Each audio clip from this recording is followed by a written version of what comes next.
Hey everybody, welcome back to the Modern Customer Podcast. I'm your host, Blake Morgan. Today we're talking about the power of storytelling. We are talking about how to have executive presence and create a compelling case that so many of you are in the process of doing, creating the business case for your customer experience programs. Those speaking skills and communication tools are everything. So today we're talking to Rob Biesenbach, who is the author of the book Unleash the Power of Storytelling: Win Hearts, Change Minds, and Get Results. Rob is a professional speaking coach who's worked with companies such as AARP, Allstate, Caterpillar, Coca-Cola, Deloitte, and so many more. He also took classes at the famous Chicago's Second City Training Center. Today, we're giving you tips on how to show up beautifully in meetings, on stages, and even if you're just trying to get more money for your customer service programs from your CFO. Please enjoy Rob Biesenbach.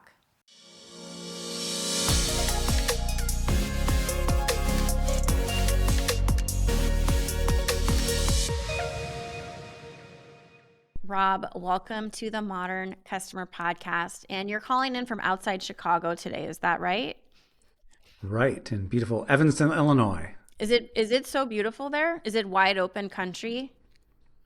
Oh no, it's a town. It's right on the it's on borders Chicago, and it's home of Northwestern University and some other things. So Okay. it's a it's a town that goes back to like the 1850s. Oh, that's so interesting. Talk about storytelling. I'm sure there's a lot of interesting history and historical context there. And the World Fair, the first World Fair, wasn't that far from you.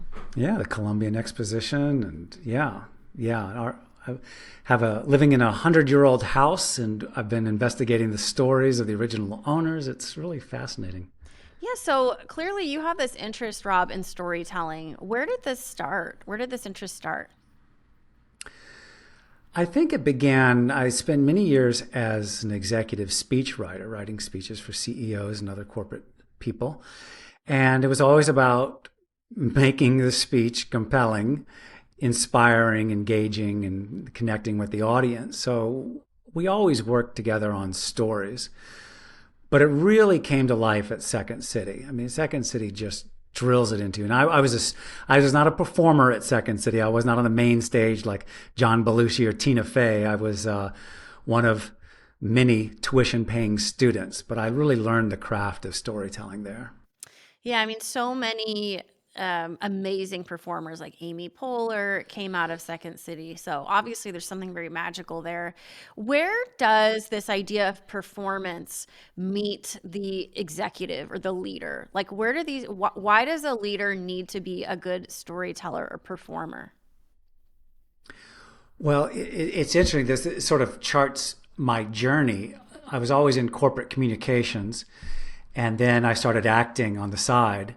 And I realized that the more I learned, the more I realized that everything I was doing on stage and in front of the camera could be applied directly to the problems my business clients face. It's all about connecting with an audience, telling your story, expressing yourself creatively, bringing energy to a room. So, I've always said that if you learn performance skills, it can help you perform better in any role in an organization. What do you think is one thing that many leaders who have to present in front of their teams or manage, like what is one thing that people get wrong that you see a lot?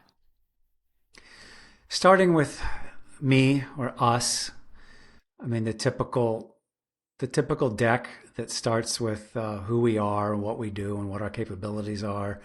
The audience wants to hear about themselves. So an audience-focused presentation, first and foremost, is key. And absolutely. It's not about the agenda slide, where the restrooms are, all that nonsense. Just get right to the heart of, why are people paying attention? What are they going to learn here? Yeah, I think this is a big misunderstanding. And a lot of our listeners, I mean, we're doing it right now. A lot of our listeners and viewers out there, everybody has to learn presentation skills at some point. A lot of our listeners and viewers are in customer experience and service roles. They have to present the business case for what they're doing, which is serving customers. It's not easy. And I find that many people, they actually look to people like us to understand, well, how do I become a performer? How do I become a compelling storyteller? I didn't go to school on how to do this. Do you have a few tips you give to beginners that really want to improve their presentation skills and executive presence? Number one, I would say go into it with a deep understanding of who your audience is. It's basically, it's customer research, and the people in front of you are your customers. So who are they? What are their hot buttons and sensitivities? What do they want? What do they fear? What are their objections, perceptions, misperceptions? I believe that the better you know your audience, the better your presentation will be, and obviously the more focused it will be. So that's the number one thing. Audience, audience, audience. Right. And do you think it's actually a shame that, we all get so self-conscious of like, am I going to be perfect? Am I going to say the perfect thing? So then we end up reading, we end up being so in our heads, we forget the audience. Like, don't you think that being in service to the audience should relax people when they are in a presentation mode? You would hope. I think people consider themselves, it's like a form of humility of saying, oh, I'm terrible at presentations. I get so nervous. It's actually a form of vanity when you think about it, because nobody cares about you. They care about what you can do for them. So as much as you can focus your mission on understanding the audience, tailoring a presentation to their needs, and really connecting with them in real life, not only with your subject matter, but your body language, your eye contact, and your level of interaction with them. That's the key. So, work with me here on this idea that our listeners and viewers, let's say they go into a big meeting and they need to tell the story of the customer, and why the whole company should care about customer service and the call center. So let's just imagine we're this practitioner going into this meeting, let's say with senior executives, let's say with a CFO, and we need to get them to care about customer service, what we care about. What's Mm-hmm. the best way to do that? There's lots of models for it. One I've seen is assertion, data, story. I don't think necessarily in that order. But if you start out and say, as you know, we're having a big problem with X. In fact, I just had a conversation with a longtime customer who left us, and this is why, and describe the problem, tell the story. And just so you've got this, you've got the assertion, you've got the story, and then some evidence. And just so you don't think this is anecdotal or an isolated case, we've found that we've lost, X% of our customer base for this exact reason. And so here are some recommendations for how we get over that. So you said assertion, data, and solution? Assertion, data, and story, And not necessarily in that order, usually an assertion. That's one model. I didn't make up that model. I talk about a presentation format of state the problem or issue or situation, offer the solution, give a few proof points, and a call to action. But the key is the problem solution. And too often, I think when we go into presentations, we lead with the solution because we're all supposed to be solution providers now. Everybody, the gas station attendants, if they even have those anymore, are solution providers. mm. So you can't get people to buy into a solution unless they understand the problem. So always problem, then solution, context. Or is the best speaker the person that leads the audience to the solution without spelling it out and like putting it in their face? Here's what you should do. It's a more artful, thoughtful way to get the audience to think. Yeah, absolutely. If you can do that. And I think every presentation should be highly interactive. So you state a big problem that's happening and you say, I'm thinking about approaches. What might you think would work? Would it be a good idea to do X? And then people go, they would react to it. And so, well, what would be an alternative? You set up something where they can get involved and say, no, that's not it, and get them involved in the solution. And ideally you would come around to the one that you're recommending, but yeah, they've come to that conclusion themselves because they're smart people. How much do you recommend that our listeners script what they're going to say in a meeting versus speak from the heart? Most people are not trained actors, so they can't make a script sound human. Right. So I talk about, instead of memorization, internalization. So you got a big presentation, you work on it, not in front of your computer flicking through the PowerPoint, but especially the introduction. You say it to yourself or even out loud around the office, around the home, in your head when you're working out, going grocery shopping, in traffic. Just turn it over in your head and find different ways of saying it and find the rhythms. And so you may say it differently every time, not precisely the same wording, but you start to find the structure and the cadence of it all. Right. And that way you don't quash the spontaneity. So you encourage people to practice their speech.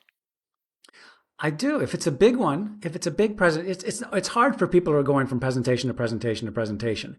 But if it's a high stakes thing, I mean, I'm just, in my speech writing days, and I still do speech coaching, I'm just appalled when I'll be working with a director of sales, a vice president of sales, who's talking to their 6,000 strong workforce, their sales force, at their annual meeting, and they're putting off talking about what they're going to present. Or they're shuffling the slides at the last minute and saying, "Oh, can we put a comma here and maybe put this?" It's like, right. This is you on stage. These are your people. This is your reputation. Yeah, This is your opportunity. like they don't want to do it. And so they're creating a lot of noise instead of just being very kind of meditative, methodical. Like even with this podcast, I find when people don't want to be a guest or when they're nervous about it, they'll cancel and reschedule a million times. And it's like, I find that if you dive into the things you don't want to do, like for me, I was very shy, and not to make this about me, but I was not a natural speaker. And I had to learn how to be and have executive presence and present and be an actor almost to be a speaker. And do you think anybody can learn it? I believe they can, but do you agree or disagree? I do. I think anybody can learn. Absolutely anybody can improve. Yes. Not everybody's going to be a TED talker, but I think everybody can get up to a level of clarity, competence, and instilling confidence in people that they know what they're talking about with the right tools and some practice and commitment.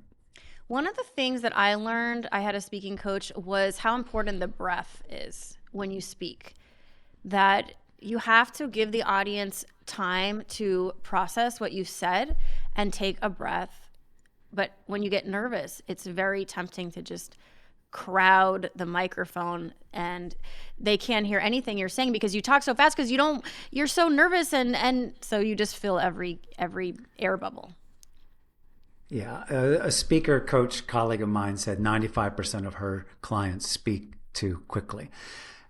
I think we all suffer from that. I think also we're smart people. Our brains work very fast and our mouths can't keep up. So it's part that, it's part also nervousness. And it's not just slowing down. You should slow down, but you should also add variety. Slow down when you need to slow down. Pause when a pause will really help bring a point home or allow people to absorb. And speed up as a story accelerates and comes to that climax. One of the things when I was young, I learned this somehow. I was so shy. I couldn't look any of my colleagues in the eyeballs. And my boss said, "Blake, why don't you look anyone in the eye when you work here?" And what I learned, Rob, is that you can look here. If you're very shy and you have no confidence, look in the third eye. Do you think that do your clients suffer with it? I mean, maybe this is for a younger person that's just starting out, but just confidence is in body language, shaking hands firmly, eye contact, things like that. Yeah, eye contact is a tough one. And the thing is, when we're in everyday conversation, if you're sitting down on the couch with, somebody, your friend or spouse or whoever, you're having a conversation, even at the dinner table, you're not always looking at each other right in the eye the whole time. Right. But at the same time, you can't be flitting around. And I've seen coaches who say, well, if you're giving a big presentation, just stare at the back wall, which is very Oh, obvious that you're not looking at somebody. no. And I've also heard this, about looking there. And I asked the guy, I raised my hand. I said, really? So people can't see that you're doing this? And he talked about a zone. I think if you're 15 feet away, you can get away with it. If you're closer. So Right. If you're very I, close, it's going to look weird. yeah, I think part of it is go back to breathing, Yes. centering yourself, Yes. knowing your audience. The better you know them, the more comfortable you'll be, and you'll be able to look them in the eye because you have to do that at points. So let's talk about centering oneself, Rob. You know, I for me, like I recommend people just take a breath and root their legs into the ground, like tree trunks. For me, that works. So, any other tips on how to center people? You mentioned breath. Anything else? Yeah. It's interesting in my shows at Second City, the backstage routine people had was very interesting for how they get geared up to go on stage. One guy would lay on the floor, eyes closed with headphones on, listening to his favorite music. Mm-hmm. Others, like me, would literally bounce off walls. And there was this older guy, an older actor, who would just sit there and he said, I see all you people running around trying to get charged up. Me, I just want to go on stage relaxed. Mm-hmm. So I'm just like letting everything go. And I think that was such a brilliant piece of advice. So Yeah. breath control is critical. Like you said, we hold our breath when we're tense. Run through your intro in your head. Yeah. Think about, who am I? Who am I to these people? What do I want to get out of this? How am I going to do it? And just, go out there. I think also, like you said, physically centering yourself is a good way to go. Let's talk about the elements of a good story. Everybody wants to be an amazing storyteller, and we know it's important. Most of us are not great storytellers. Can you talk about some of the key elements of a good story? Well, story has to be about conflict, and especially higher up you go in corporate life, the more adverse people are to talking about conflict or failures or challenges. And, that's human. Everybody has issues, challenges, conflicts. Every story has to have a real conflict, not, well, we were great, but now we're greater, Right. So conflict is key. A relatable character is key, whether it's yourself or someone the audience knows or can relate to, or is the best characters for a story are ones who are similar in situation and circumstance to your audience. Mm-hmm. So if I'm in a new business pitch and I'm talking to pitching a workshop with somebody, they say, we've got some real technical types. You know what? I used to work with lawyers all the time. Let me tell you about working with highly analytical subject matter experts. Here's what I've learned. So you find those connections and tell those stories that help deepen the connection. Yeah, and I think that it's really important to understand who your audience is and where they're at. And that's hard because each audience is going to be completely different. So you almost have to be like an anthropologist to understand the people that you're talking to in every situation. Would you agree with that? Absolutely. And in the book, I've got a series of 6 questions to ask about your audience. Some of that I've run through here. And when I'm talking to a client, before I do a workshop or a keynote, I will ask them those questions and we'll dig into it. Tell me all about them so I know them as well as I possibly can. It sounds like this conflict you speak of, it sounds like the hero's journey a bit, like Joseph Campbell, where the hero has to overcome some kind of obstacle. Would you say that is relevant for the storytelling you speak of? Yeah, and I keep it really, really simple. I use a structure that's similar to one they used at Second City. I'm familiar with Joseph Campbell and the hero's journey, and I've seen some methodologies like they're 12-part structures or 10-part processes. To me, it's just like a character in pursuit of a goal, in the face of some challenge or obstacle, and then how they resolve that challenge, how they overcome that obstacle. Those are really the 4 elements you need. You can layer on a bunch of other stuff. Your wise counselor, your Yoda type person who leads you along, but really that's the heart of it. Mm-hmm. Is there a story you could share with us that you've used throughout the years to make a point, even with regard to how to be a better storyteller? Yeah, years ago, I was at the Grand Canyon. A few years ago, I was at the Grand Canyon on a vacation with my wife.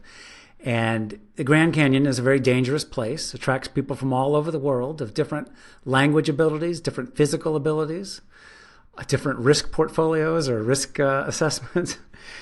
And so hundreds of people, they rescue hundreds of people every year from the Grand Canyon who get into trouble. So they have warnings everywhere about bringing enough water, wearing sturdy shoes, wear protection from the sun, bring sunscreen, bring food, know your trail, stay on the trail, all that stuff. But after a while, all this, don't do that stuff, we hear it all the time. Nobody pays attention in the airplane when they say, here's your exits and here's what happened in case of emergency, what you should do. So they had a story. We were going to hike one morning, and right at the head of the trail was this kiosk with this sign, and it was about a young woman named Margaret Bradley, 24 years old, ran the Boston Marathon in like just a couple of hours, like a really great time, a few hours, elite athlete. She came to the Grand Canyon, got into trouble, got separated from her companion, and ended up dying near the floor of the Grand Canyon of exposure and dehydration. And so that story certainly made us think, like, let's go get another liter of water just to be sure. And the Grand Canyon, I've read, they do all kinds of things like that, storytelling methods to really let it sink in for people of the real life and death consequences of actions and inaction. Mm-hmm. So that's one of my favorites. Well, I love that story, although I am a little afraid to go to the Grand Canyon, but it sounds like if we just bring enough water and sunblock, we'll be great, and we'll get to enjoy the beauty of the Grand Canyon. But I think that storytelling, for some reason, people really resonate with storytelling. The minute you tell someone a story, they remember whatever you're saying. And it's just so important to learn how to tell stories. It's just natural. When I'm working with clients in their presentations, they're saying blah, blah, blah, point by point by point. And then suddenly it's just a trigger. They say, I had an experience once. I was talking to a customer who, this one time, I know someone, and you just instinctively, oh, here comes the good stuff. Here comes a story. And you perk up and you listen. Yeah. And what's amazing to me, because I sit in on a lot of speeches because I'm a speaker, and often there's a speaker before me. And they almost never tell stories. And I'm always waiting for, and it's just, I think the problem with speaking is so many people just think they're conveying information when actually you need to be an entertainer, number one, or no one's going to remember anything that you've said.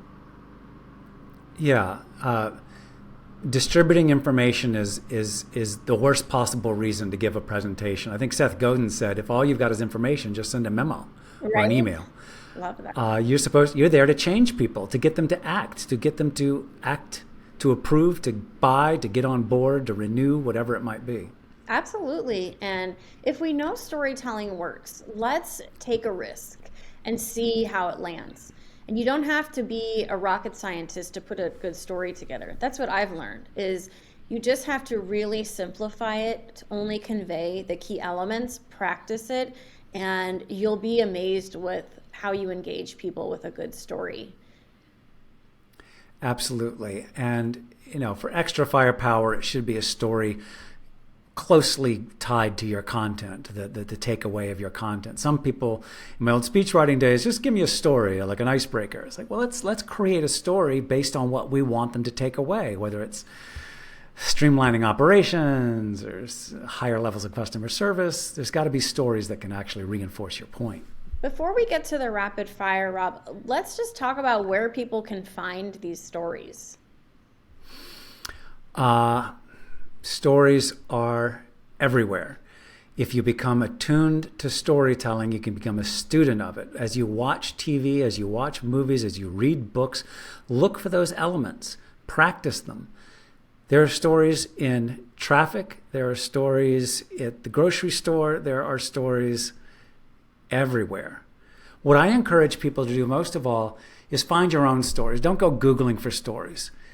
Because part of what's going to make the story have a real impact is you've actually experienced it or witnessed it yourself, as opposed to something you've just found online.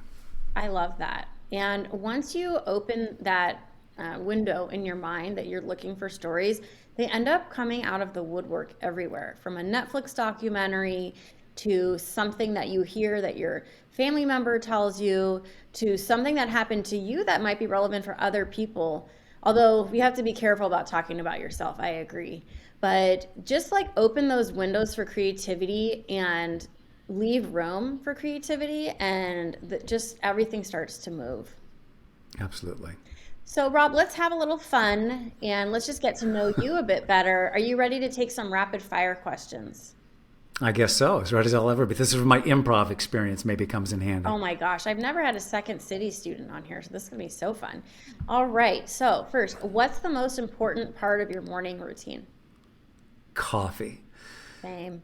Do you have a unique leadership hack that helped get you to where you are? A leadership hack. I think connecting with people, like Love that. showing that I understand who they are and where they're coming from. Oh, so compelling. Okay. What do you do to relax at the end of a hectic day? Glass of wine, old sitcom that I've seen 1,000 times playing, uh, reading the news, and or a book and just relaxing. Yeah. Well, related, what show are you currently watching on Netflix or Hulu? We we are determined to finish Ted Lasso. We've got like 3 episodes left, and some reason it just dropped off. We have a 6-year-old and an 8-year-old, so we don't have a lot of time or energy at the end of the night. So we're working on that. Mm-hmm. Understood. Yeah, I have little kids too. All right. What is your favorite leadership book or resource? I like watching TED Talks or speeches by, for me, I think of leadership, I think of great communication skills. So oratory. I love looking at and reading speeches, current ones and old ones, that really show, get a glimpse of the human and Mm-hmm. something stirring and passionate. Mm-hmm. All right. What's your favorite type of vacation? Doing things. I'm warming up to the sitting on the beach thing, but I also like exploring. Mm-hmm. All right. If you could have lunch with anyone dead or alive, who would it be? Oh, Mick Jagger. If you had to describe your outlook in one quick motto, what would that be? See, I'm terrible with rapid fire. My answers are long. That could be your My motto. out, I'm terrible with rapid fire. yeah. My outlook is plan.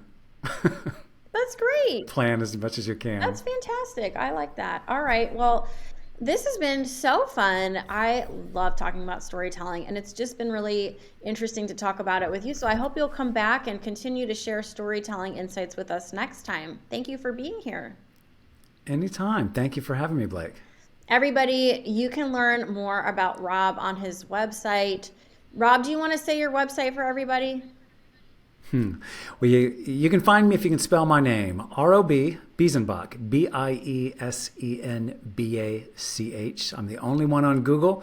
You'll find my website. You'll find my books. You'll find my YouTube channel. I would do that. Awesome. I knew you could say it better than me. Everybody, you've been tuning in to and watching the Modern Customer Podcast. Until next time.